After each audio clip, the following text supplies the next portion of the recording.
abideth in me, and I in him, the same bringeth forth much fruit. For without me ye can do nothing. If a man abide not in me, he is cast forth as a branch and is withered, and they gather them and cast them into the fire, and they are burned. If ye abide in me, and my words abide in you, ye shall ask what ye will, and it shall be done unto you. Herein is my Father glorified, that ye bear much fruit. Hey, good morning. Welcome to Line by Line Bible Studies. We're continuing today in the book of Proverbs. We're in chapter 21. And let's see here. Get that all set up. All right. We'll begin reading here at verse 10, where we're going to start our commentary. The soul of the wicked desireth evil. His neighbor findeth no favor in his eyes. When the scorner is punished, the simple is made wise. And when the wise is instructed, he receiveth knowledge. The righteous man wisely considereth the house of the wicked, but God overthroweth the wicked for their wickedness. Whoso stoppeth his ears at the cry of the poor, he also shall cry himself, but shall not be heard. A gift in secret pacifieth anger, and a reward in the bosom strong wrath. It is joy to the just to do judgment, but destruction shall be to the workers of iniquity. The man that wandereth out of the way of understanding shall remain in the congregation of the dead. He that loveth pleasure shall be a poor man. He that loveth wine and oil shall not be rich. The wicked shall be a ransom for the righteous, and the transgressor for the upright. It is better to dwell in the wilderness than with a contentious and an angry woman. There is treasure to be desired and oil in the There is treasure to be desired and oil in the dwelling of the wise, but a foolish man spendeth it up.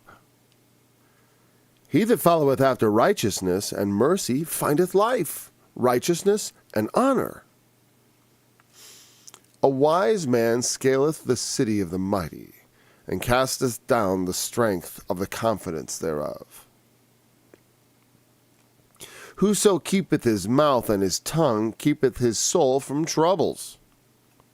Proud and haughty scorner is his name, who dealeth in proud wrath. The desire of the slothful killeth him, for his hands refuse to labor. He coveteth greedily all the day long, but the righteous giveth and spareth not. The sacrifice of the wicked is abomination. How much more when he bringeth it with a wicked mind? A false witness shall perish, but the man that heareth speaketh A false witness shall perish, but the man that heareth speaketh constantly. A wicked man hardeneth his face, but as for the upright, he directeth his way.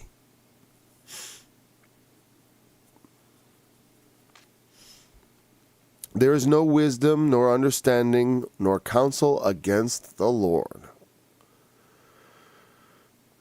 The horse is prepared against the day of battle, but safety is of the Lord. Very powerful Proverbs.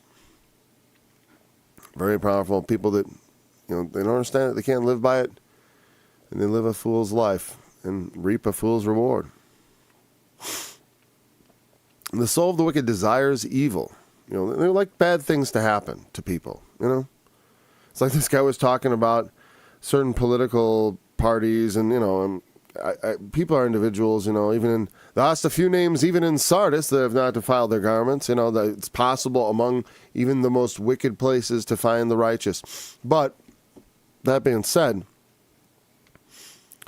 it seems like, some people just, they're not happy unless they're meditating on blood. They want people dying. If it isn't babies, it's old people. If it isn't old people, it's whatever, the useless eaters.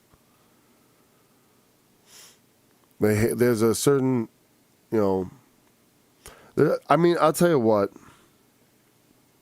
when I think on some of the depredations of man on man, it's like, I understand how you could become misanthropic, start to hate mankind itself. But of course, you're part of mankind, so it's like it's a form of self-hatred that's utterly self-defeating. Because man is not, it's not good that man should dwell alone.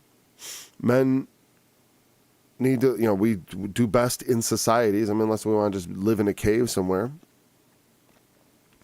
So we have to have neighbors. But the wicked, their very soul desires evil. And here's the thing. I've desired evil things. In my lifetime. Or things I shouldn't have. Things that God said are sinful. Or even things like the things that were not good. I want bad things to happen to people because I felt they did me wrong. That may even be the case. Even, like bad things. Well, not bad things, just things, right? Not bad things.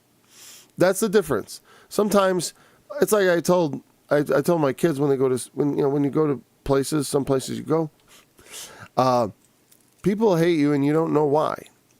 Sometimes it's because, you have some fault that you don't recognize. I hate the way that guy eats or whatever, it's disgusting, right?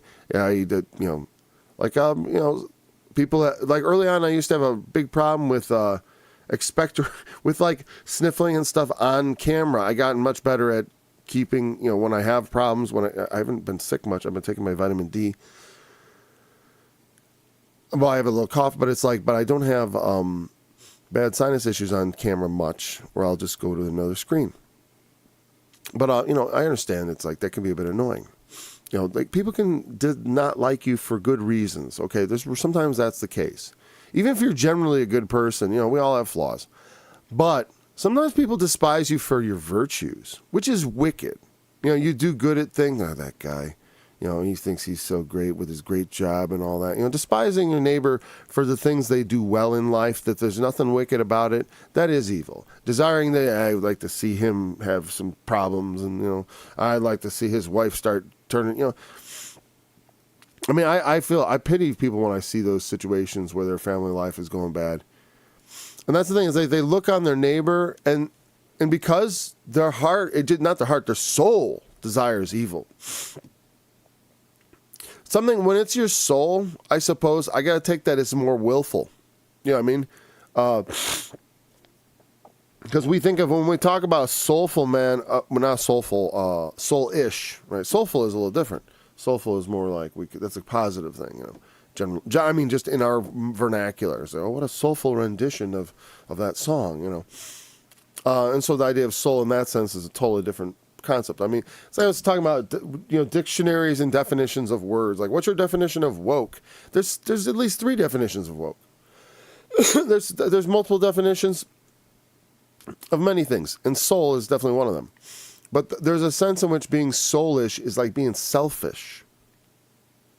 Right? You're focused on self. Because the soul is a self. The living soul is you. I'm a living soul. That's me. It's this body and the spirit combined, and there's a soul here. As far as like what is I think the soul is more like an idea. I don't think it has like a molecular weight or something like that. It has an existence, just like all ideas. God could literally make Santa Claus, of course, right? A literal man, a living, breathing dude, Make him live 1,000 years, whatever. It's been done. And what the funny thing is, people scoff at those things in the Old Testament, and and I'm skeptical too. I get it. Because we have geological time that's much farther. There's something going on. The Septuagint had longer periods of time, and in fact, a lot of The dates were something they fiddled with, and they consider that, and that's why I said, like, that part of the scripture to me is the least interesting part. That's not the wisdom that was imparted to us so much, the times of all this. Oh, look, we have all the dates and the numbers. It's like, good grief, Anyways, an evil desire towards people to see them hurt or harmed, that's not connected to, I want justice to come. And maybe that justice is something like, like I said, people deserve to lose their jobs sometimes for criminal activity in the course of their job. Like I said, when government employees engage in censorship activity and monitoring U.S. citizens and pointing out things to the tech giants to censor, that's technically, it's already been found to be a violation of the First Amendment, and there needs to be consequences for that. They probably need to lose their jobs. That's an evil thing that will befall them. But I don't desire that evil on them for evil's sake. It's for the sake of justice, and so that other men will fear. When the scorner is punished, the simple is made wise. They're like, yeah, if you do that, if you work in government, the penalties are severe. It's a severe abuse of power. And it needs to be right. And, there should be, or we could have a come to Jesus kind of thing. As they use that's not literally come to Christ, but it's the moment where you come forward and tell the truth and truth and reconciliation. And then there can be perhaps, sorry, we get carried away, and we're going to totally stop this and and shred all the things and fire a bunch of people. We won't put them in prison maybe, but we're gonna totally dismantle all that apparatus, and those people are gonna have to find some other line of work other than censorship. Yeah, you censors, your days are numbered. You think you're coming? I'm coming after you. It's the most odious thing to a prophet: censorship. Come on. I'm going to censor my mouth. My tongue cannot be censored. You have to cut the thing out, and even then I'll gargle it at you.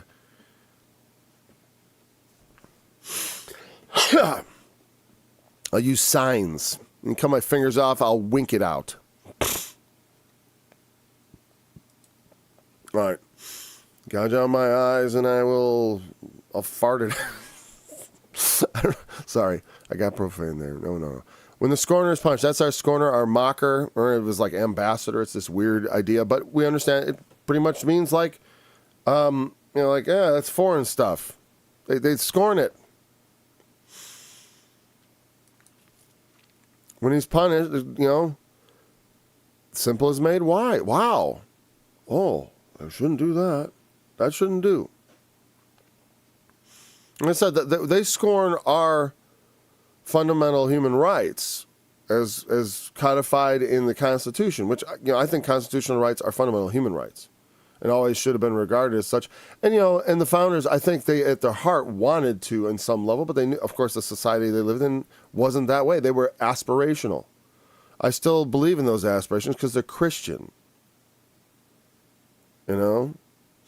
All men are created equal and endowed by their Creator with certain unalienable rights. When you alienate people from their rights, you become an enemy of the Constitution, of the people of America, of the government of America, because you're not really a lawful agent of that government anymore. Now you are an insurrectionist, essentially, is what I look at. It's an insurrection from within the government. So I got my song Crush the Insurrection coming out on J6. And J7, I think it's been I haven't gotten the email saying it's approved, but it looks like it's approved. I have a special song. I've already on my other channel, I've sung an acoustic version of For Israel. And My Words Are Violence is another one coming out on the 14th. That's been approved. All right, so when a scorner is punished, the simple are made wise. When the wise is instructed, he receiveth knowledge. That's a simple thing. Hey, scorners, and fools don't listen. And sometimes if you're simple, you can become a fool, because you don't have any knowledge. But if you just tell, that's why children need instruction by their parents to get knowledge and to give them knowledge, to make them knowledgeable in important things. But some of the most important things is how you comport yourself as a human being. How do you carry? What is your disposition? Because, like I said, if you can you don't want your children, make your children likable to you. That's what I always disallowed things that made them. One, they were required to get along. Fighting was not a fight. There were no like maybe some squabbles and stuff, but I mean like actual only fighting very early, because once the older ones got it out of them, once that was beaten out of them, there was no more fighting. Plus, we had wrestling for all that stuff. I mean, there was no extra energy for that kind of garbage. They were required to get along, because and I made them all get along in a good way because you don't let them be odious to you. Now, of course, you have to have a bit of patience because children are really odious. They can be quite a handful. So I don't want to overemphasize. Like I said, it's like when I say beat it out of them, I'm saying that somewhat in jest. But the rod does certain things, like fighting is a spankable offense. You strike your brother. They didn't generally do that though. I didn't. There's 1 or 2 incidences of that. Literally,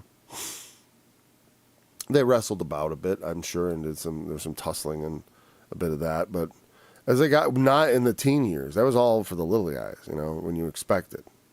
Little kids are going to rough and tumble it a bit, and brothers are going to be boys. Anyway, so I went too far. There we go. But anyways, like the punishment it's got to fit. If you have ridiculous punishments and far out, it just doesn't make sense. Like, oh, you spilled the milk, whack. It's like, come on. Accidents and things like that, or stuff I never told you not to do. I told you my son carved up a piano, but I never told him not to, so I couldn't punish him. And in my mind, I got angry, but I didn't. No punishment. I just told him, look, we don't do this. You should know better, but you don't. I didn't tell you, so next time I'm gonna give you the belt. Because that'll be now. You know what I mean? Just we don't do that. And that's fine. Kids are gonna be kids. They're gonna break stuff. You know how many couches we've gone through? And if you have enough kids, people will give you things like couches and bicycles. And even cars. That's why I learned to fix cars, because I get a lot of cars that people are ready to get rid of. No, that's fine. I'm always thankful for the Lord's provision. Okay, so let's go on. The righteous man wisely considereth the house of the wicked, but God overthroweth the wicked for their wickedness.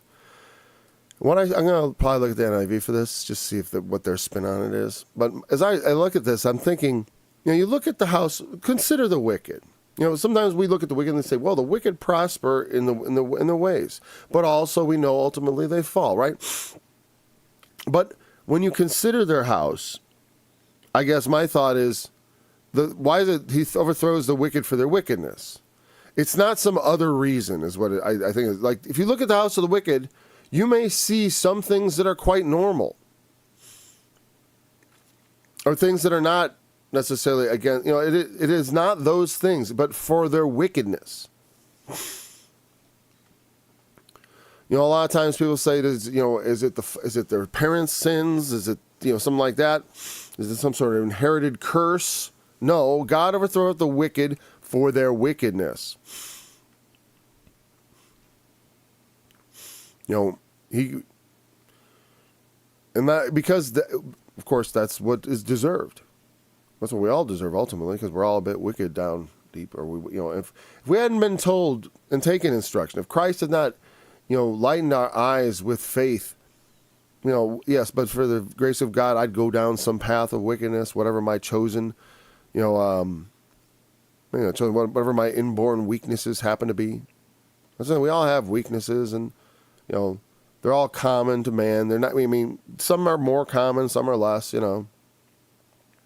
But it's not like nobody's ever been the first person that ever been tempted in that way. Oh, I'm the first person ever. I suppose. On a certain level you could say, but on another level, there's nothing new under the sun. You could get all specific and say, like, no one's ever with AI this, and it's like, okay, yeah, AI new, but it's like, but you're still talking about the same old, same old. When it comes to man,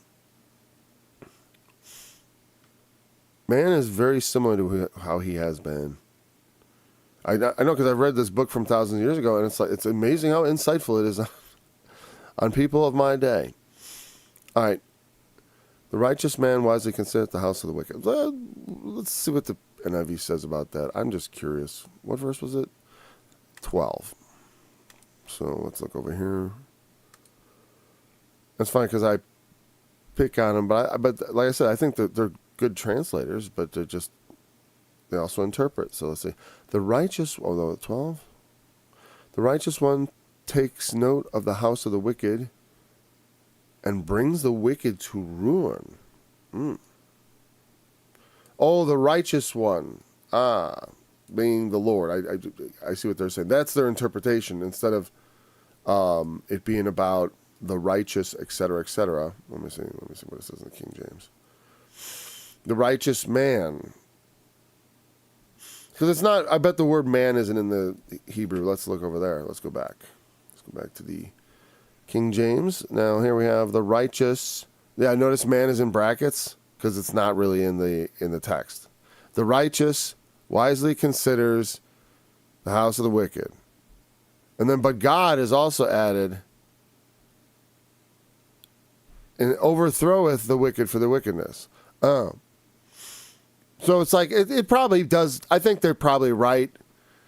Because otherwise it's sort of like, you're looking at the house of the wicked. I'm a righteous man. I'm looking at it. I'm thinking, how's he getting by? How's he getting ahead in life? And then he gets overthrown for his wickedness. Okay, but it's moreover saying, it's just predicting the Lord's justice. So this verse is more about cosmic justice. The Lord will ultimately overthrow the wicked for their wickedness. Whoso stoppeth his ears at the cry of the poor, he also shall cry himself, but shall not be heard. What goes around comes around. You reap what you sow. Judge not that you be not judged. That's what it's about. We are supposed to judge righteous judgment, by the way. People are saying, judge not. I'm like, you can't. One verse does not a doctrine make, friends. Not when there's contradictory things otherwise. And I'm like, you got to look at your interpretation there. He hath shown thee, O man, what the Lord requires of thee, but to do justly and to love mercy. How do you do justly without judgment? What is this like? What he was talking about is like, be careful the standard you use, because with what measure you meet, it shall be measured to you. So don't judge if you don't want to be judged. In the same way, because you're going to be judged exactly the way you judge others. Now, as a Christian, I realize, okay, I submit to that. I don't make it up as I go along. I don't make up judgments. You know what I mean? I'm not here to. God's already said it all in His Word. I'm just studying it and coming to understanding, and He is the judge. And if I tell anybody anything, it's not I that judge. That's why it's like people. I made a comment somewhere just on. There was a video where someone was talking about. I didn't actually watch the video. It was the title, and then I looked at the comment, and I wanted to leave the verse for Leviticus 19:17. And I did, just the one, and that's the one about you will not hate your neighbor in your heart, but you will rebuke your neighbor. You have an obligation on some level. Don't cast your pearls before swine, but you got to tell him, if he's because here's the thing, it's like, if someone's obviously not going to respect it, okay, you can make that call. But be careful, like just when Jesus says, cast not your pearls before swine, does not require a bit of judgment? It does.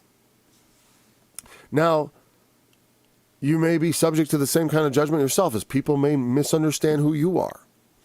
That happens all the time, though. That's not the, so when you, like he said, it's like, well, take stock. With what judgment you judge, you shall be judged. So it depends on how, a lot of times people just overreact about things. But also, when people start telling me certain things are not sins anymore, like the ones that everybody loves to celebrate in Pride Month, right? When they try to say that stuff isn't sinful. I'm like, well, that's not that. You can tell me, I believe in Jesus.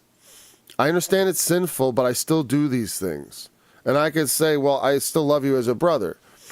You know what I mean? Because someone who has sinned and they acknowledge it, and they're not And you want to try to stop. You should stop that.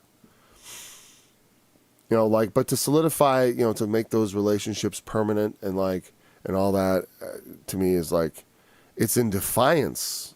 You can't live in defiance of God's truth. We can live in contradiction to it. Meaning I can be not what Jesus is. Perfect. I'm a contradiction to the truth, which is I'm a saint. I get it. But I don't live in defiance of that. I'm like, no, I must submit in every way. Anytime when I slip, I'm always like, I gotta stop that slip.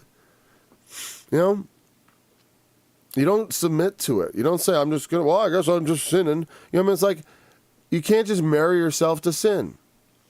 And when people say that that's okay, I'm sorry, it's just not. You can still be a Christian and be tempted like that, and even sin like that and still be a Christian. I'm not going to take your salvation away from you or judge you. Hell no. But I can't say that that's not a sin. That would be me. It's like I'm taking the sin off the book. I'm undermining God. I can't make myself friends of the mammon of unrighteousness and expect you to receive me into everlasting habitations, because it doesn't work that way. The only one who can receive me into an everlasting habitation is the King himself. And he sets the rules. I got proclivities too that I'm be ashamed of. Or certainly some would shame me, right? I've been shamed in church talking about things. That's why I'm not going to bring it up on the stream, because I don't want to offend people getting too specific, especially about certain kinds of sins. If you get too specific about sexual sins, it makes people very uncomfortable. So I won't do that. But I certainly had people judging me for it and openly expressing disgust at me, and that's fine. But it's like some of them also had similar problems. That's the problem. That there you go. And and then pretty soon everyone was saying bad stuff about them, not me. It was not in my control. There was reconciliation later. Whoso stoppeth his ears at the cry of the poor, he also shall cry himself, but shall not be heard. Yeah, like I said, it's that principle of with the measure you meet to other people. It's like the Good Samaritan. There were other guys who weren't such good Samaritans, and that when you find yourself in need, there's a practical sense. Jordan Peterson, he would be like, "Well, you help people remember," and then it becomes like the thing. It's like he doesn't really. I know that society thing is powerful, but there's an even greater power that doesn't require any of that. There's a greater society that we all have an opportunity to be part of, at least because we're here in this world. We're partaking of it already. Someone was saying to me, we're already in heaven. I'm like, well, I'll tell you what, it's not much, it's conscious life. It's like, what else do you think it is? That's what we want in a body, except without pain and, suffering. And maybe with other abilities, maybe with interdimensional travel abilities and stuff like that. Huh?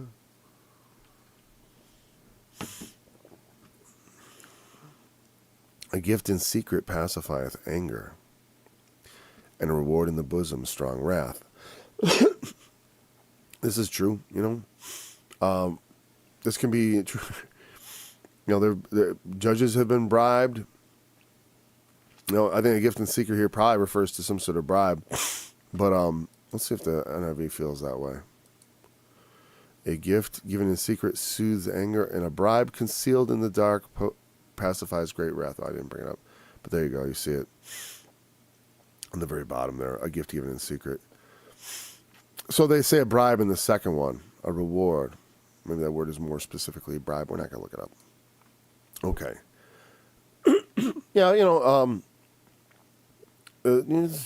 It's a truth. It's like it's a corrupt truth. It's because it is a truth that hey, but when you're in trouble, here's the thing: is like I don't advise this at all, because in our country, because it's very illegal. It's not now. in a personal relationship, it's perfectly okay. And sometimes, you know, when someone's not happy with you, doing them a good turn can be a way to pacify anger. Yes, especially when it's material. You know, that maybe, I don't know. It does weird things to me because I always remember my mom telling me about how her mother used to would beat her and then give her a present afterwards. It'd be like a big present wrapped up in a bow, you know, like afterwards. But no words, nothing, you know. And that's why I say a gift given in secret. It makes me feel it's a little weird. Like it doesn't mean that, I don't think. But again, but it is following that philosophy. There's sort of a craftiness there. There is a wisdom. I'm not saying it's necessarily ungodly. It's still wise. Because it's like because here's the thing. As in general, I don't bribe. But let's say you got someone, an unjust judge, who's out to get you, and he's angry. You know? I guess a gift in secret pacifies anger. You know, when you're dealing with something that's already outside the bounds of the law, I guess that's where you end up having to go. I guess it's sort of like what I told my kids in wrestling. You know, when someone starts cheating and does something illegal, like they start doing something, you know, they whatever, you know, if it turns into a street fight, then go into street fight mode. Just stop wrestling and start fighting. And if you get thrown out, don't worry, I'll back you up. It's okay. We'll just take the week off and be suspended. Because I don't let them, don't let yourself be subject to that. You know, you're already in a fight. You know, it's a wrestling match, so it's okay. So whatever. Reward in the bosom, strong wrath, but whatever. Let's move on. It is joy to the just to do judgment. Yeah, it is joy to the just to do judgment. In judgment, of course, implies justice here. And we looked at mishpat, right? And it has all that depth of meaning to it. And you got to read into it the idea of when it says judgment, it means justice. It means actual judgments that are right. You know, like judgment ought to be. You know, I know sometimes judgment gets perverted, but the just it is joy to them to do judgment. A lot of alliteration there, or just not a lot of it. There's alliteration there. But destruction shall be to the workers of iniquity. By doing judgment, you know, like I said, it is. Jesus said to the Pharisees, "You have left aside the weightier matters of the law: judgment, mercy, and faith." Judgment is part of those weightier matters. It's impossible to escape judgment. Jesus was just saying, just careful how you judge. And don't judge in such a way, like I said, you have to, Christ, like when I read Christ, and read him carefully, he speaks in parables. And sometimes he says, like I said, the parable, the one I referred to about the, make yourselves the friends of the mammon of unrighteousness. He said that completely ironically. And some people don't want to believe that because they insist that the way to approach the Bible is with the most simple-minded approach you could imagine, which is, of course, inwardly, meaning inside the Bible. That's contradictory. You can't. That's not what the Bible teaches. The Bible teaches study and learn and find understanding and pay attention and, you know. It also says there's too, you know, in the making of many books, there's no end. You know, and also, which implies, what are you making books? Well, you're writing about things and, you know, and studying about things. Life also has to be lived. It can't all be put into books. The Bible is not good on its own if you're not living it. You know what I mean? Like, you just, I believe in the Bible. A lot of times I say, people say, I believe in the Bible. Well, yeah. It's like, yeah, it's the Word of God. I'm like, really? I believe in the Bible, so I do the things that it says. You know? Yeah, I believe it's the Word of God too, but it's like, but when I talk to them, it's like if I express some of my opinions about certain parts of the Scripture where I'm like, I don't know, you know, the inspiration level on that I'm looking at is pretty low. You know, they'd be all shocked. It's like, but I follow these things. You know, for them, it's more about this dogmatic adherence to a high principle for them that they think is like, oh, this is just, like there ain't nothing suspicious about there being 66 books in the Bible. I'm not saying like, you know what I mean? Like there's like the weakness of man in that number 6. It's a mediated testimony, which I believe you can trust as far as for your salvation. The words are true. Don't get worried about what Rabshakeh said on the wall to the men of Jerusalem, and or like how many angels dance on the head of a pin, or how many generations from here to there. You've lost track of the purpose, in my opinion. Obviously, I always remind myself, and I don't do it often. I don't want to add that in my opinion because it's obviously my opinion. That's why I'm here talking. The man that wandereth out of the way of understanding shall remain in the congregation of the dead. I love that idea of the congregation of the dead. Obviously, the idea of a congregation of the dead, is a image. It sort of gives you an image of them all gathered together. It makes me think of the souls under the altar.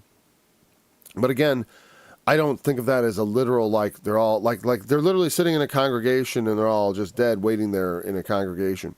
But what it means is they're with all the dead people, obviously, but it's a more poetic way to say it. Because I do think it does paint a picture of, the unity of death. Yeah, I mean, like, there's obviously the flip side is a man that remains in the way of understanding, who doesn't wander out of it, shall not remain in the congregation of the dead. And that's, in fact, what Jesus said. Right? One of my favorite passages for the resurrection, of course, is John 5, right? Because it's just such a cool thing. I'm going to bring it up just because I'm inspired to do it, just for the fun of it. Because we're talking about the congregation of the dead. These are important verses you should remember. Maybe not the numbers, but you should remember the existence. Like I said, numbers are fine. Is it 5 or 7? I think it's 5. 20-something. Oh, yeah. Yeah, it's like, as the Father raiseth up the dead in verse...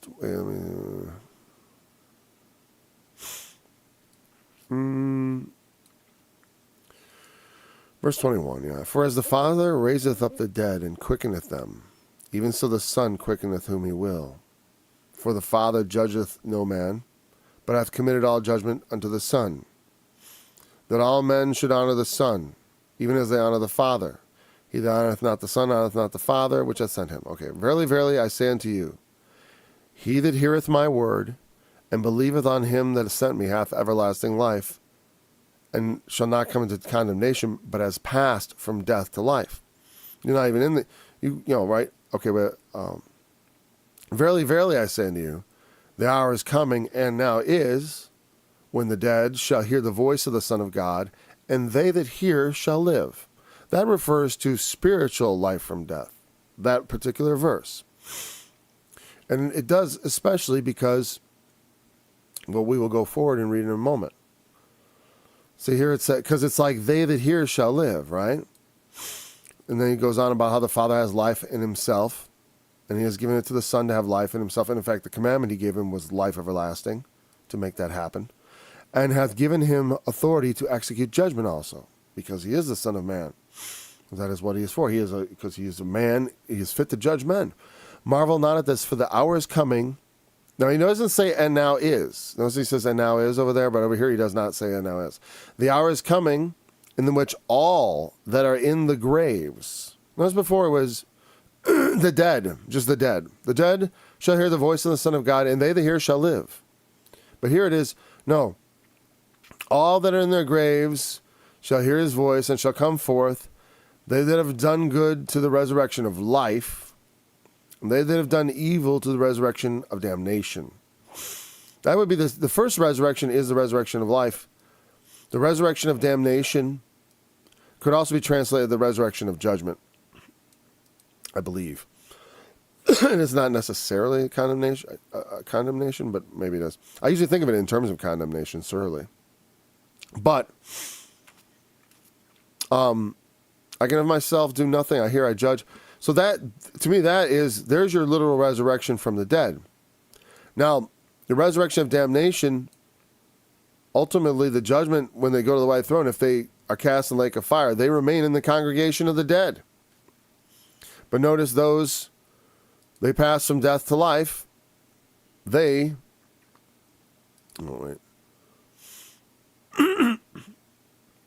that hear shall live.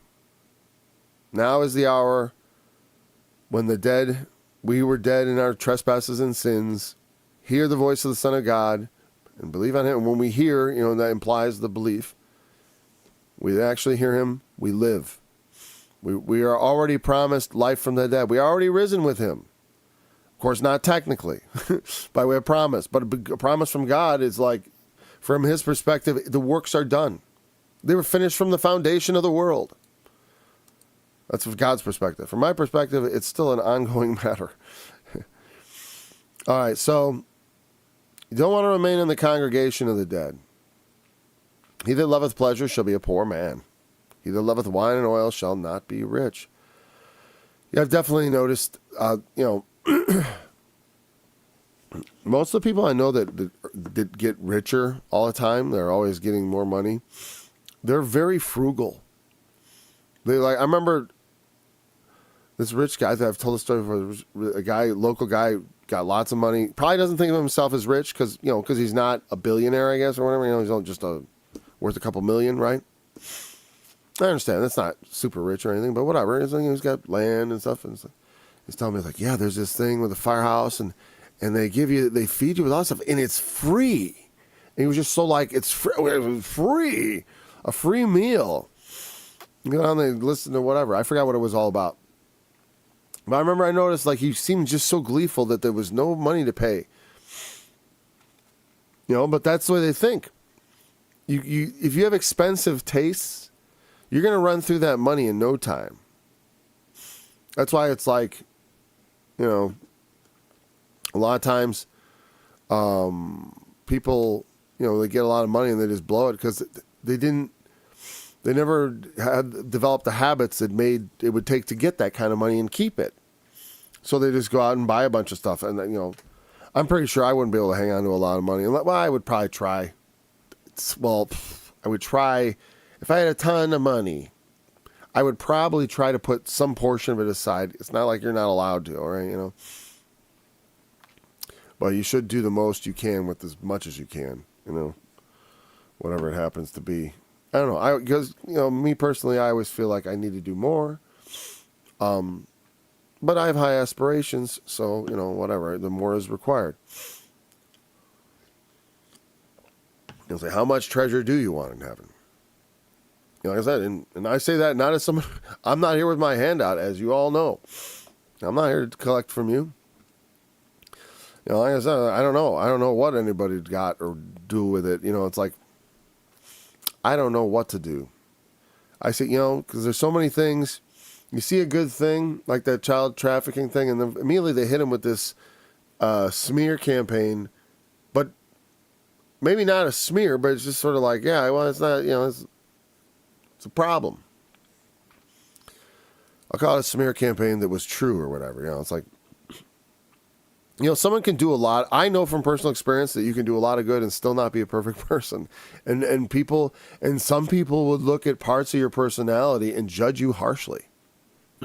That's another thing. It's like, I one of the reasons I don't judge people with sexual sins harshly is one, because of my own issues in past and all that.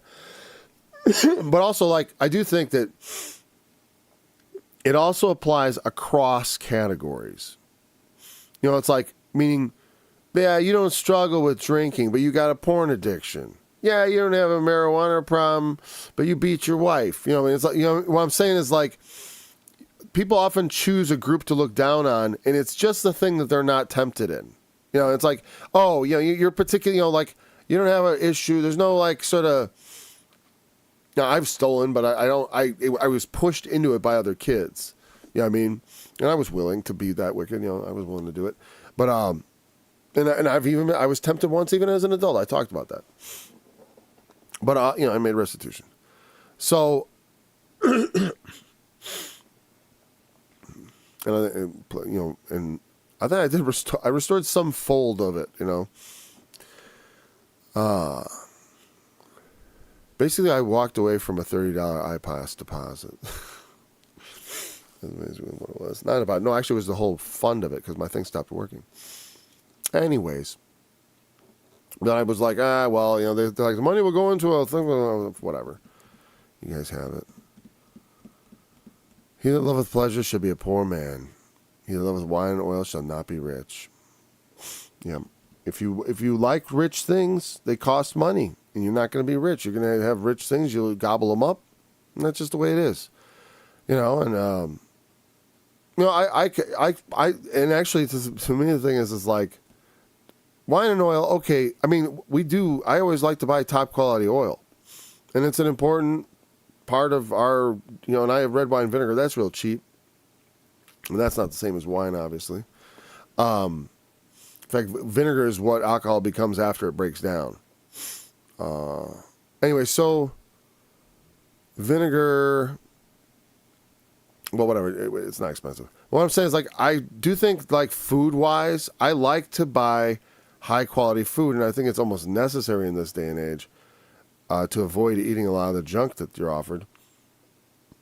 It is more expensive, and it does prevent me from, I'm doing a bit better than I have in the past, but not getting ahead, because, well, there's all kinds of expenses that come along, right? But also because it's like, yeah, I'm not buying the cheapest food I could, because I don't want to feed my family garbage, And also, in a way, I do think if you buy nutritional food, you're getting a bargain, because when you buy non-nutritious food, you just eat more of it and you get fatter, and you're not properly fed. Like I eat less food when I eat better food. When I eat better quality food, I eat less of it. Especially if you get some good meat in there, and gotta have the meat. He that loveth pleasure shall be okay. Yeah, the wicked shall be a ransom for the righteous, and the transgressor for the upright. It's an interesting proverb, right? Because Christ is a ransom for many, and he made his grave with the wicked, right? Because in a sense, that's how it should be. The wicked should die in the place of the righteous. The wicked are the ones who should suffer for sin. And and also this is a ransom. It's like a hostage swap or something, a transgressor for that. Let's look at ransom. I wonder what the not the King James, the King NIV says. All right. It's not a king. When justice is done. Where does it say when justice is done, it brings joy to the righteous, but terror to evildoers. And they take a very different take on it in the NIV. Sorry. Oh, wrong thing. Here we go. I thought that was interesting. When justice is done, it brings joy to the righteous, but terror to the evildoers. Okay, I'll take that too. It's not that what I said wasn't true. It's just maybe it's not the right interpretation. Whosoever strays from the path of prudence comes to rest in company of the dead. Okay, the wicked become a ransom for the righteous, and unfaithful for the upright. I wanted to see. Right. Ransom for the righteous. Ransom.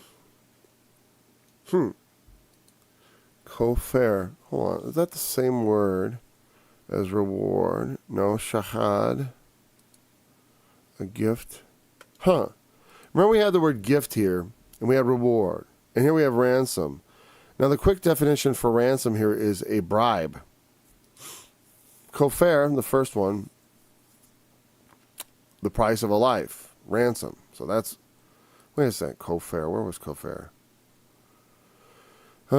Gifts. Matan, reward. Shtakat. Okay, so this is what we're talking about here. The ransom for the righteous. Okay, the price of a life. Okay, that's definitely ransom. The other one, it is, I don't know why, but when I hovered over it, it said, ransom, it says bribe. That's not a good quick definition. Shakat is a present or bribe, and matan is a gift, like we had up above. Gift and bribe. One is explicitly a bribe, but not this one down here. This one down here is the price of like an exchange for a life, a human life, the price for a human life. And and that's the thing, is that like the idea that your life could be redeemed. Well, here's the thing. Let's say you've got an army that comes and takes a captive, right? And then you've got one of their captives, right? And so you say, well, we'll give you life for life. That man's will exchange, and that translates, like, conceptually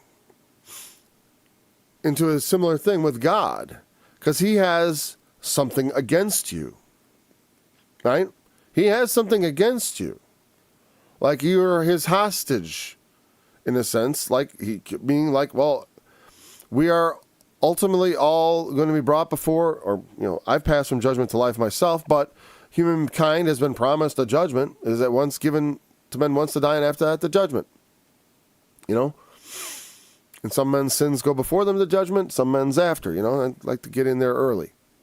The Lord, the Lord likes to send his prophets early, and also we want to get in there early too.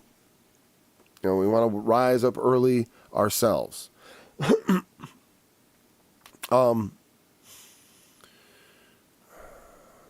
Yeah. And then God has this against us. And so, but what will he take in exchange? What is there we could offer him? Who do we have? We don't have like some other entity captivating something of his that, so he has to come up with something on his own. And it was that he himself, in the person of the Son, would come down and live life as a man and die as a man, as a ransom. That he would be the one who would be in exchange for, not for the righteous, but for the wicked. The righteous one became the ransom of the wicked.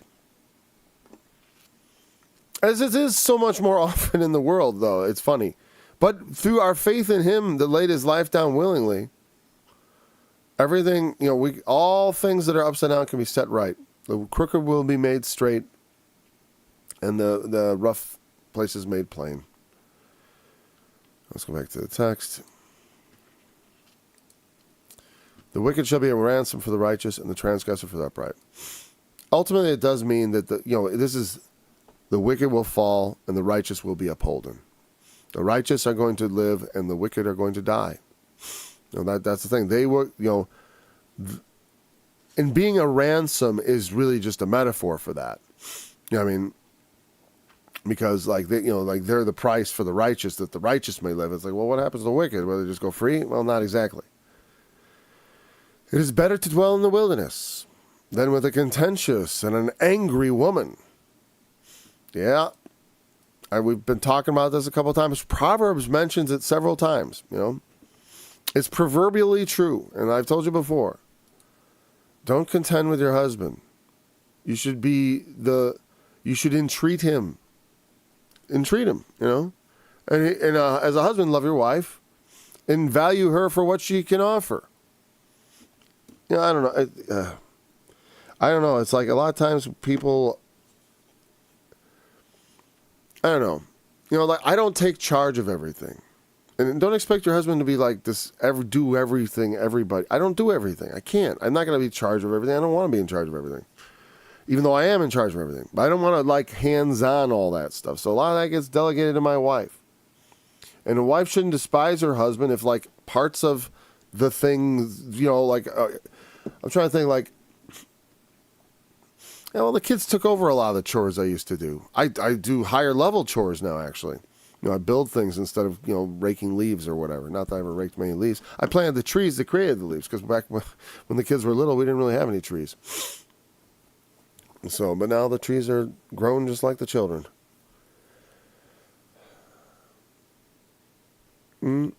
It's funny because I came out here, I planted a bunch of trees the years we moved out, and now it's like 20 plus years later, and They've all gotten quite large, just like the kids.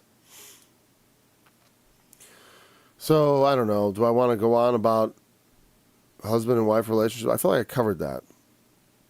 We can probably move on. Yes. It is proverbially not nice to be with a, because you know why? Because it's like a wife can be such sweetness in a man's life. It can be such consolation amid all the nastiness of life, all the difficulties, to have a sweet woman who understands, who is sympathetic, who is kind, thoughtful, thankful. It is such a pleasure to be able to say you have such a woman. And that's what a woman ought to be for her husband. And he could be all those things that she wants him to be. What's he going to be for me? Well, it's like, maybe nothing for you if that's the attitude you got. You probably don't deserve nothing.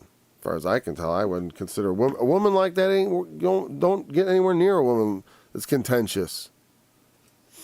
If she's contentious before you get married, the thing is, you should sort a lot of stuff out ahead of time.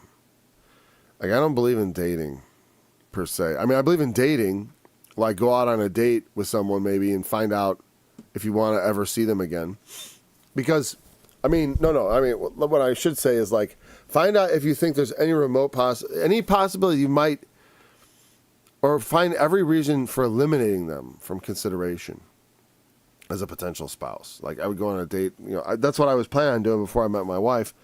I was going to go out on dates, and I realized I didn't need to go on dates. I could probably just call them on the phone and say, hey, what are you into? Maybe not that simply and that curtly. But I could probably talk to a girl for about 5 minutes and then figure out that this was not the girl for me. That's why I knew. And I think that there are red flags, Think about their family life, and all that stuff. It's going to be things. There's known difficulties. When there's fatherless homes and things like that, things that are problems. And so you gotta be careful. Young men should be very careful about who they get married to, because it can be. When you find a wife, you found a good thing. Especially, like I said, if she's the right kind of woman. And then but the thing is, if you want the right kind of woman, you also got to be the right kind of man. And I'm not gonna, no bones about that. There's like, you can, hey, we all have our weaknesses. Our wives should help us and understand us, and and build up your husband, stand by your man, and all that. But we have to bear our load. It's just it. You gotta find a woman who's trustworthy, and then trust her, and then hopefully she helps hold you up like it ought to be, Like it ought to be. Like I said, marriage is not required of life. I mean, it's required of life. I mean, people gotta get married or life won't go on. But not everyone has to do it. Like you said, some men were made eunuchs from the womb. Some men are made eunuchs of men, and some men are made eunuchs for the kingdom of God's sake, or kingdom of heaven's sake, something like that. Sometimes people forgo marriage because of the kingdom of heaven, because this whole reproduction thing is just an earthly thing. It's not going to go on forever. Okay, so there is a treasure to be desired and oil in the dwelling of the wise. Notice that we were talking before, he that desires this stuff, but wisdom will bring good things in life, right? But a foolish man spendeth it up. That's what I was saying. What I notice about rich people is they don't spend money. Like I said, people that will be rich often pierce themselves through with many sorrows. Riches are deceitful in that sense. It's like nothing wrong. If you're making good money, good. Doing a good thing, doing good work that you enjoy and getting money from it, that's productive labor at its best. God bless you in all your endeavors. But some men will be rich. It's a matter of like, it's just and the obsession can destroy them, at least spiritually. Leave them with nothing. Nothing that matters, really, That fool, your soul is required of you. And who shall all this go to? All your laying up, all your backstabbing, all your, all the crooked means by which sometimes people go to get that treasure. A wise man can obtain treasure and oil. Also, like I said, I think I've obtained treasure. I have the oil of God's Spirit blessing. When I say that oil, I always think of this Holy Spirit, because it's also a thing that anoints us and covers us like oil. Yep. So, you gotta, like I said, you can spend that treasure. Verily I say unto you, they have their reward. They want to go about the synagogues and the streets, loving the greetings, I don't mind. A fool burns it up. Yeah, you know what? Maybe. I always think, what, though? If I burn up a bit of my treasure for the kingdom of heaven's sake, isn't that worth even more treasure? You know what I mean? If I sacrifice it to help others, whatever. And that's fine. Sometimes the thing is, when you got talents from God, you got to put them to use to make them productive. That's just it. You can't expect them to be doing, if you're not using them, they're not going to produce anything. They're not going to be any treasure to waste. I said, it's that mindset of I was afraid I was going to lose it. You have to put it at risk. You have to get it out there. The song I got coming out, I was going to send it to a friend. I'm like, do you think I've gone too far? I just wanted to see if he thinks so. I don't think so. As I said, I did say some very bold things in my song that's coming out on the 7th of January. Supposed to. If it gets through all the music services. It's got a star of David on the cover. And it's a very provocative cover and title and words. I don't know. Okay, so he that followeth after righteousness and mercy findeth life, righteousness and honor. Where are we anyways? Okay, well, we got no time, but we'll... Oh, I guess we should just... Well, let's just talk about that. I'd go a little late, whatever. It doesn't matter. I kind of want to talk about it. All those verses are so cool. I'm glad we'll be getting to them next time, at least. I'm just trying to hit enter. Here we go. All right. Okay. Again, you follow after righteousness and mercy. Happy are the merciful, for they shall obtain mercy. And also, it's like he said, there's no man that hath forsaken houses or family or whatever, or cattle, or all the things of life, that will not receive those things and more, now and in the kingdom of God.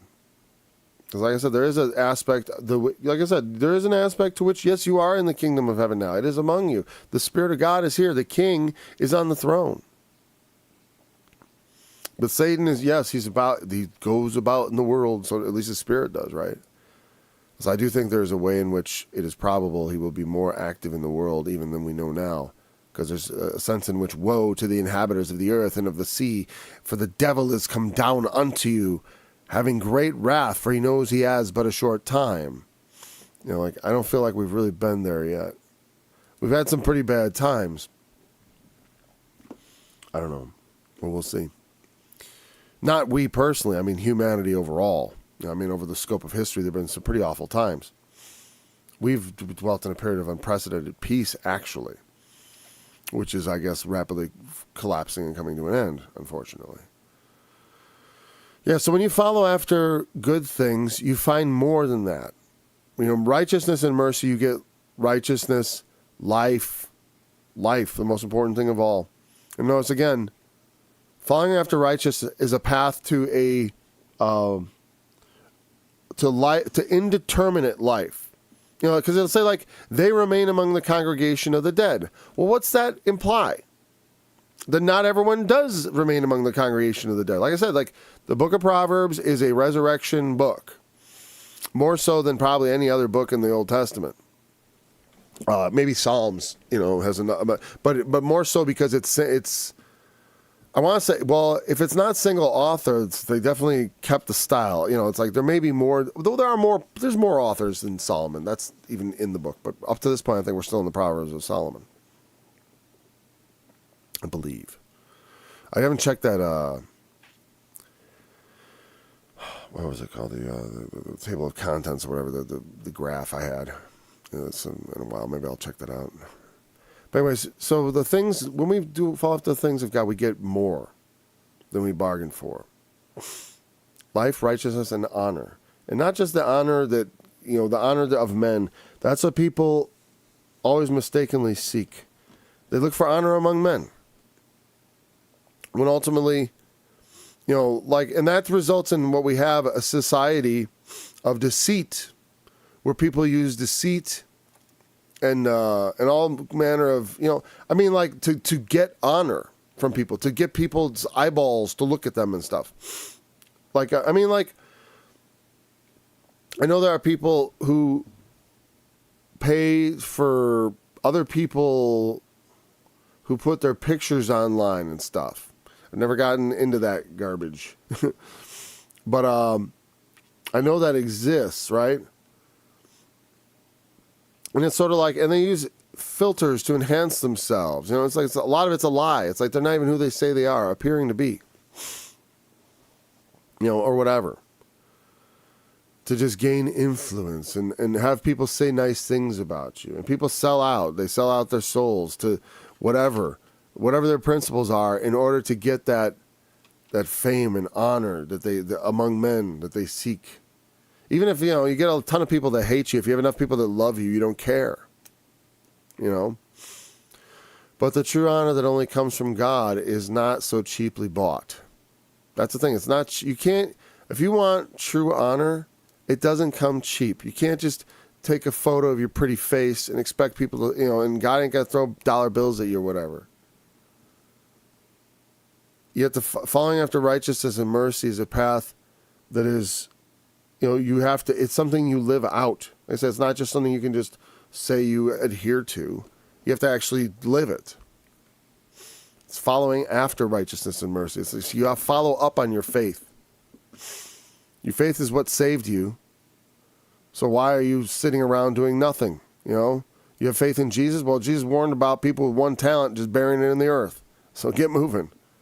Because if you don't get moving, then I suspect your commitment is not as sincere as you indicated.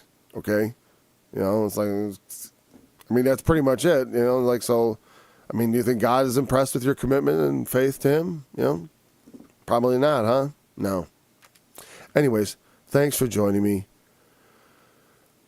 Look forward to being back, I guess, Monday.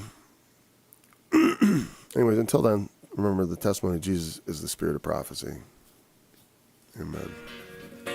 He that abideth in me, and I in him, the same bringeth forth much fruit. For without me ye can do nothing. If a man abide not in me, he is cast forth as a branch and is withered. And they gather them and cast them into the fire, and they are burned. If ye abide in me, and my words abide in you, ye shall ask what ye will, and it shall be done unto you.